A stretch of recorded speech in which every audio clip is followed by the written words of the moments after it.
one of the most powerful haspedim that I heard at Levi Shlomo Fisher was the last hasped. It was from his son, Rav Avram Mishai Fisher, and he was with his father for the past few years.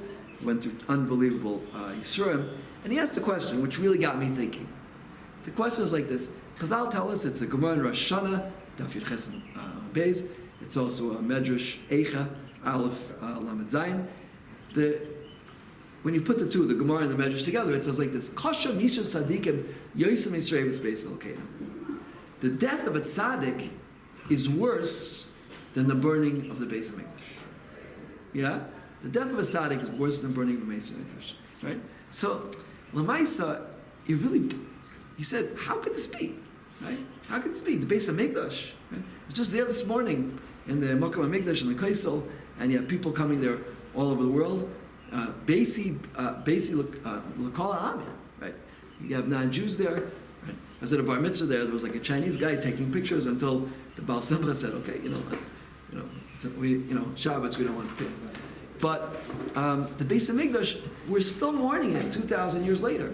There's mitzvahs been established, right? There's a chiyuvim many number of times a year. We have a tainus on Tisha B'av. We sit and cry all day long. One tzaddik. The Medrash implying one tzaddik passing away is worse than the burning of the Beis Hamikdash. I mean, how could it be? Right? One tzaddik is nifter. One tzaddik is nifter. That was one question. Another question is, why Sreifas Beis Elokeinu? Why the burning? I asked my son this question, and they have these pictures of the Beis Hamikdash burning, but it was almost all rock.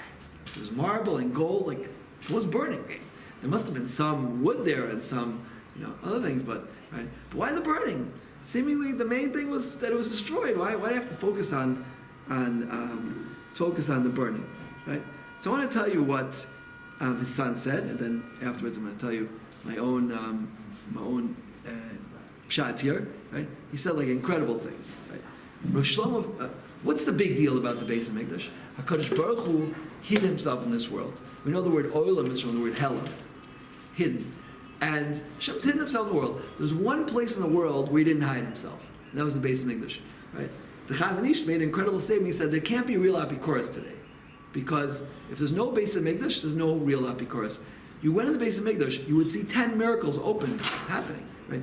They did the korban oath. They would take the innards, throw it on the floor, and it would disappear. Now you bring a physicist or a scientist, excuse me, Doctor, Ploni Almoni, right? Now, when you take bird intestines and throw them on the floor, how do you explain that scientifically? He said, it's a good question. We're going to have to investigate this in our laboratory. They'll never figure out. Today's, Right?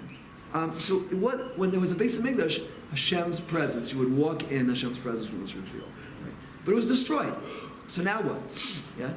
So said Rav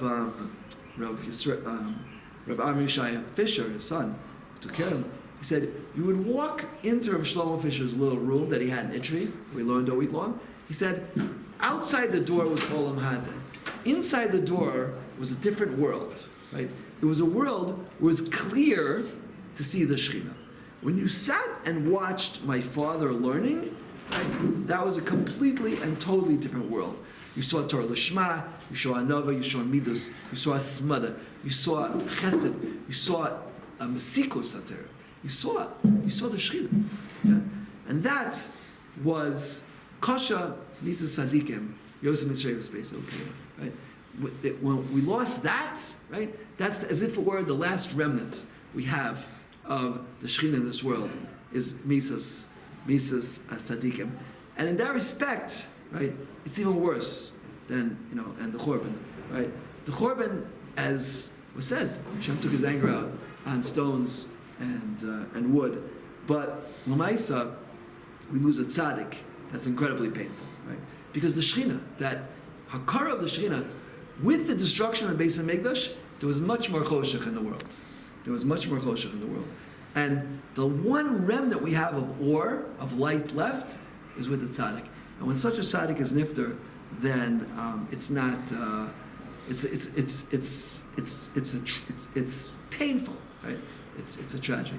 B'ezrat Hashem should give us nechama, and we should be zoiche to more tzaddikim and have the Beis Hamikdash back very soon.